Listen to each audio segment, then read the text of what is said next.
Morning. Having some early morning pipe.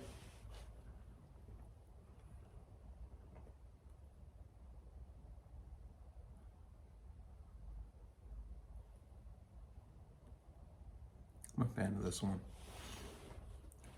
Seems to be really popular as well. Smoking it out of Savinelli Autograph. I think it's like a freehand. Bought it off of smokingpipes.com as an estate pipe. It's kind of a cool profile, and I thought it looked cool. A little on the bigger side, but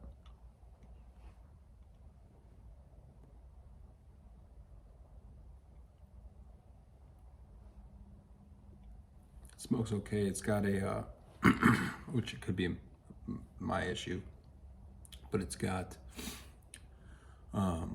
tends to like collect a lot of moisture.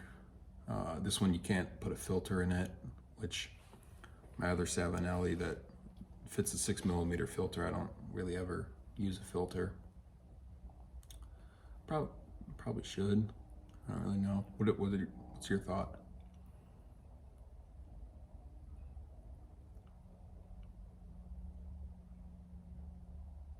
I just don't want to have to buy them every time, or every other time. Too cheap.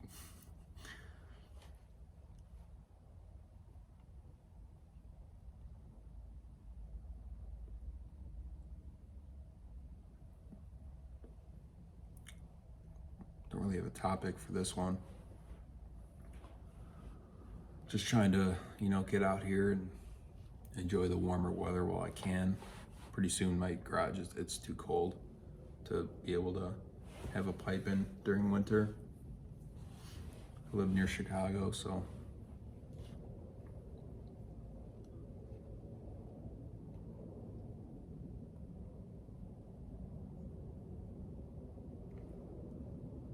it's usually okay in here if I'm forging, I got the forge going. But if I don't, it's brutal. I have this little heater from Ace Hardware, like the little radiator type of heater. Doesn't do anything. I actually started it like an hour or two before I came out here, and yeah, it doesn't do anything.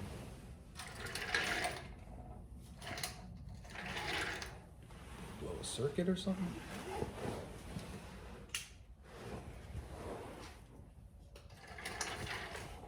My little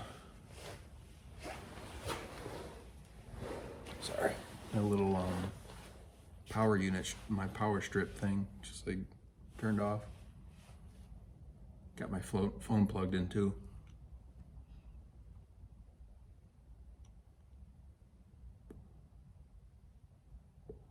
Stuff tends to stay lit pretty easily. It's nice.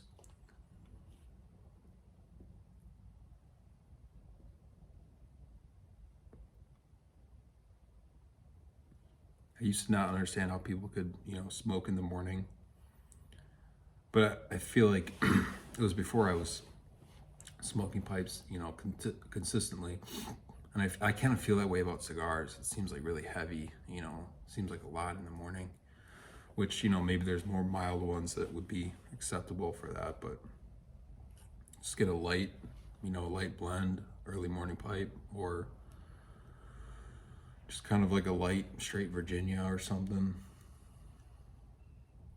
I don't like to be, knocked out with nicotine right in the morning. But I do really enjoy it. I should have a coffee right now too, but I already had 2 cups, so. But it pairs nicely, pipe and coffee in the morning.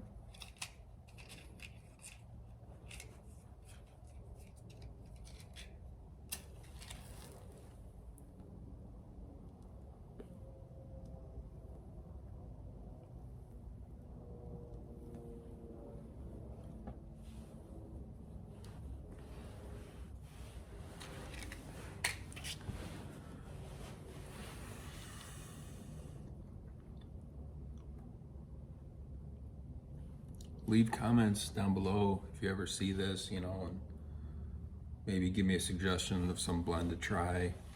I might already have it, but I definitely don't have that many. So I got, I think, 26 different blends, which to some is probably a lot, and then to others, you know, I watched this one YouTube video and this guy showing his cellar, and I don't remember the channel. Some of you might have seen it, I don't know.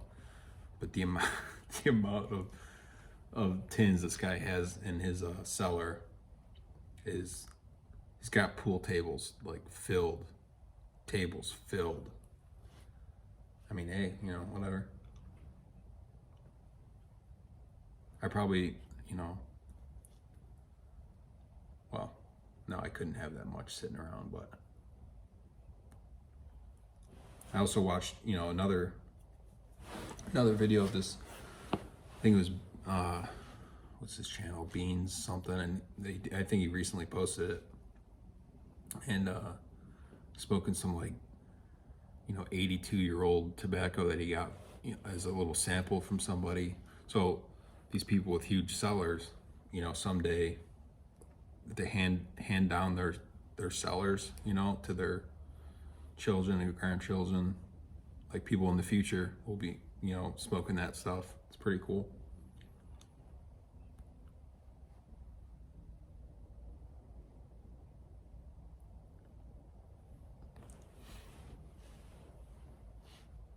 I'm gonna see how long I can cellar some stuff for. I got a tin of Capstan Gold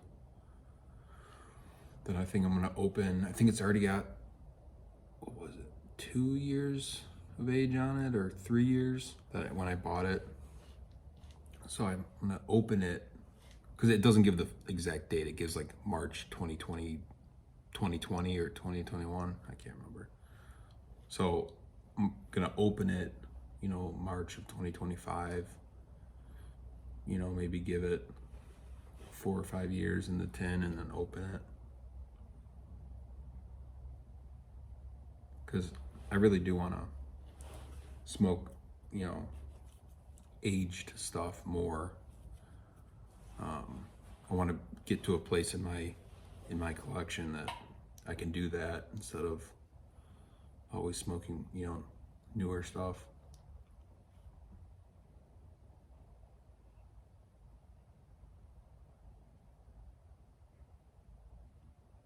I also wanted to, I never did, but I also wanted to buy something nice, you know, maybe Capstan Blue or Gold. Buy it on my near or on my 30th birthday, which already happened back in September, and then, you know, age it for 10 years and smoke it on my 40th type of thing. You know, I never did it, but I should have. It's not too late, you know, it's whatever.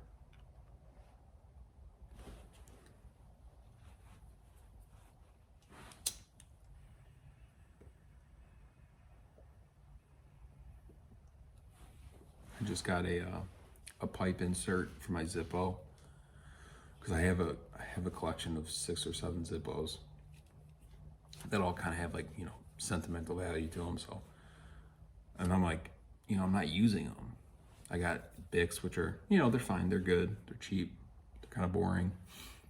Matches, I like matches too, but I don't know, I want to, like, use the Zippos for something, you know, which I know it imparts that flavor, but it's not, doesn't last, you know. I've tasted it and then it goes away. But, you know, it'd be nice to, like, use them. So I got the pipe insert coming, which also kind of annoyed me, because it was basically the price of a new Zippo lighter. So I'm like, I should have bought a Zippo, another one that already that comes with that insert in it. Whatever. I'll put it in my brass Zippo. That's one of my favorites.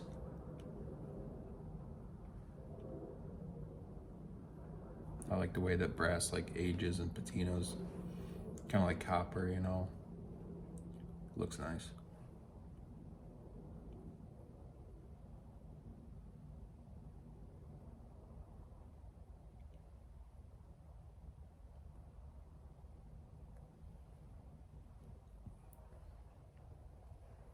Might go look at a 1962 Cub Cadet garden tractor, maybe this weekend or this week. See how that goes. My yard's a decent size, so I'm getting tired of using a push mower. So I had a wheel horse riding mower from mid-70s, I believe. And the starter went out, and I just didn't really know how to fix it at that time. So I sold it, broke even on it. But I'm kind of looking for something like that again, and it'd be cool to have one from the 60s, like the, early 60s. I just have a good look to it, like it looks more like a tractor than the ones nowadays. The ones nowadays are just ugly to me. And the hydrostatic, I don't care for that. I like the gearbox. So we'll see how that goes.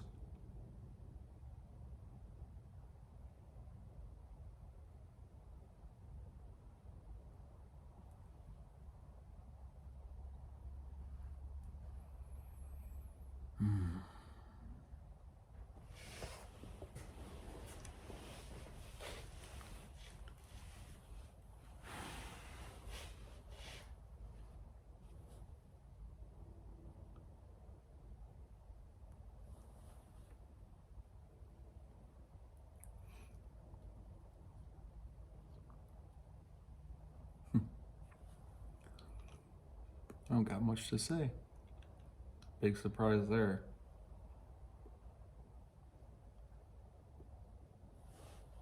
Should have brought my book out for when I'm done with this video. I'm reading Sherlock Holmes, the complete series, volume 2. And then I'm reading Great Expectations by Charles Dickens. That one's kind of boring to me. But I'm like a little over halfway through, and it's kind of long, but I'm just gonna suffer through it and finish it.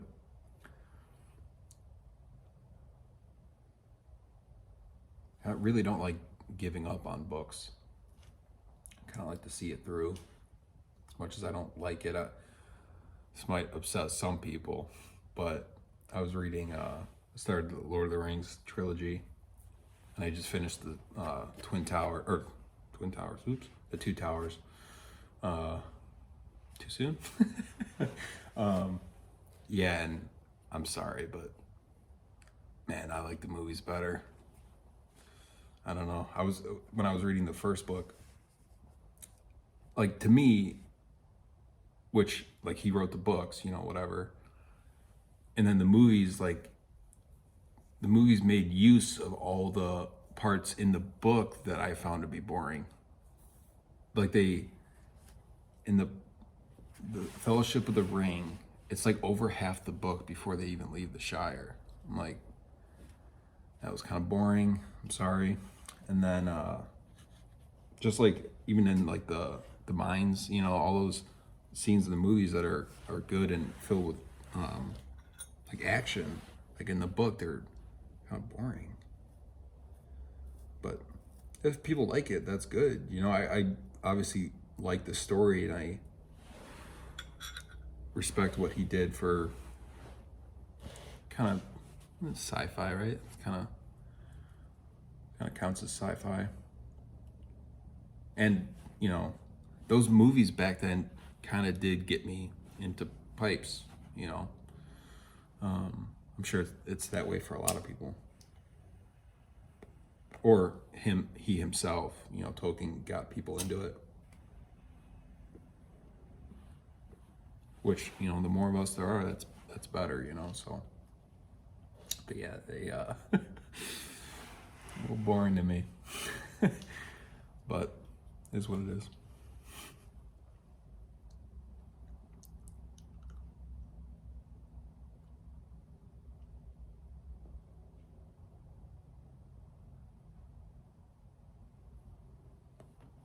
Not sure when I'll get around to the third book. Maybe finish these 2 books first, and go after that one.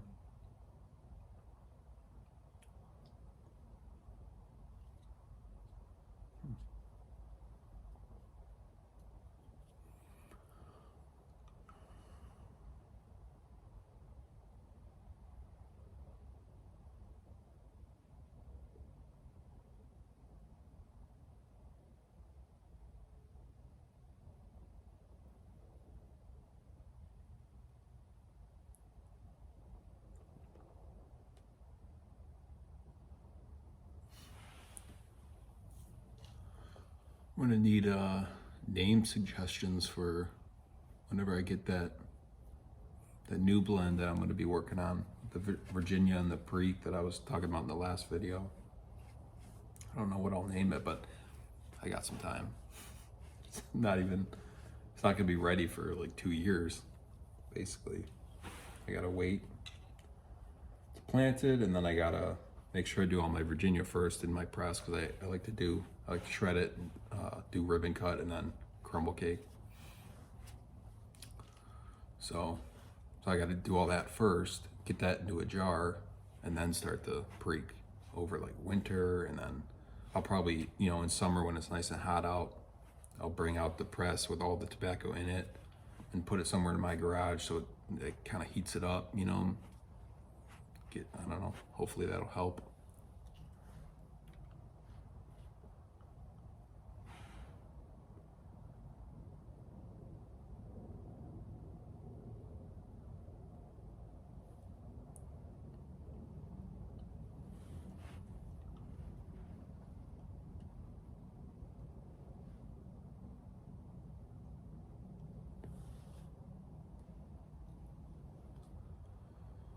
I gotta make use of these warmer days, like I was saying. It's like weird, because then it's almost like you're forcing yourself to come out here and smoke, which I'm not, but I just like to be out here when I can be. I wish I had, a huge house and you could have like your own, even the smoking room with like, real ventilation, like a ventilation system in there. That would be really cool. A really comfortable, nice warm room, maybe like a wood burning stove in there. Man, bookshelf, this chair. It's not real leather, but it was free, so, and it's in good shape. That's why I like it out here, because it's not real leather. The winters probably wouldn't be very good on it if it was. But man, having like a nice room with a couch and a coffee table and some chairs and a mini fridge or something. It's really like, be able to have people over and have cigars or have pipes. And I really only have one friend in person that smokes a pipe, so, or even smokes at all. Do you guys usually smoke alone, or you smoke with people? I tend to smoke alone, but obviously when me and him hang out, we usually have a pipe too. Maybe some like bourbon or scotch or something. Or, yeah, red wine. Just a drink or two, it's nice.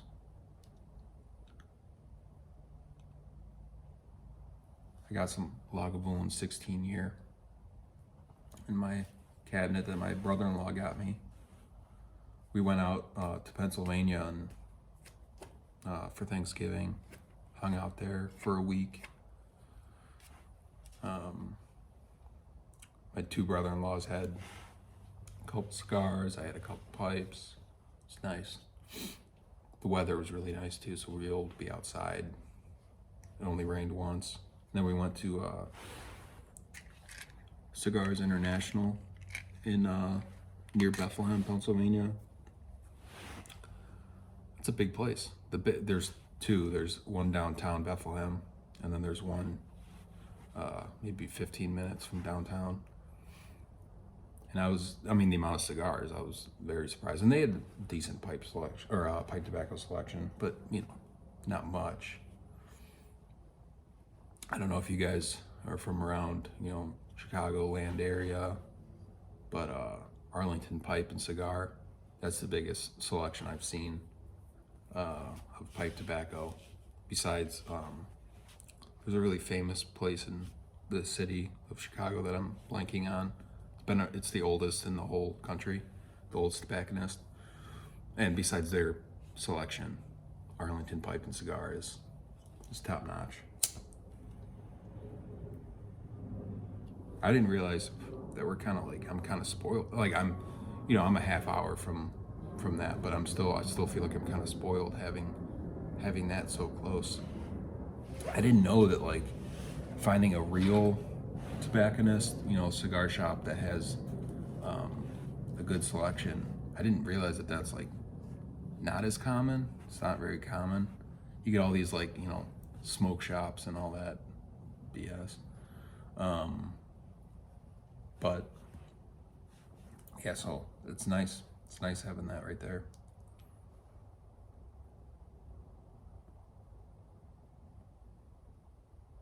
So in the winter time, me and my friend will, it's too cold to smoke in our garages or outside on our decks and whatever. So we'll usually go to Arlington Pipe and Cigar, and pick up, an ounce of a bulk blend or something when we're there, or a tin, whatever. But that way we go there like once every couple months, and do that, and then be able to smoke it there, and get a chance to hang out and pick up a new blend to try and stuff like that. I look forward to those times. It's nice, and it's BYOB, so you can bring some bourbon, and it seems like they're pretty decent at like hosting events and stuff. I went there one time, and the head blender of Cornell and Deal was there, Jeremy Reeves. I think they host a pipe club there too.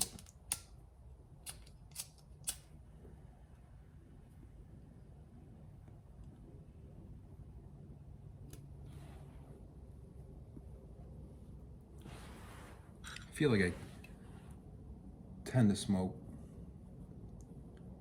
to like to smoke kind of alone or with my friend. Big group type of thing. Unless obviously I don't know any of them, so they're a bunch of strangers, but I was there one time when they kind of had an event, and I think it was like the president of the club, gave me a free pipe. I was actually there alone that time. Yeah, so he gave me a pipe, and he was really nice. A nice group. I don't know the name of their club, but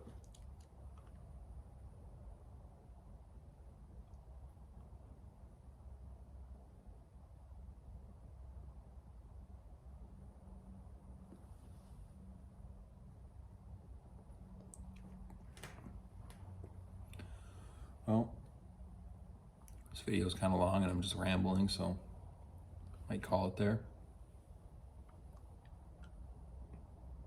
Enjoy your day, enjoy your pipe. Catch you on the next one.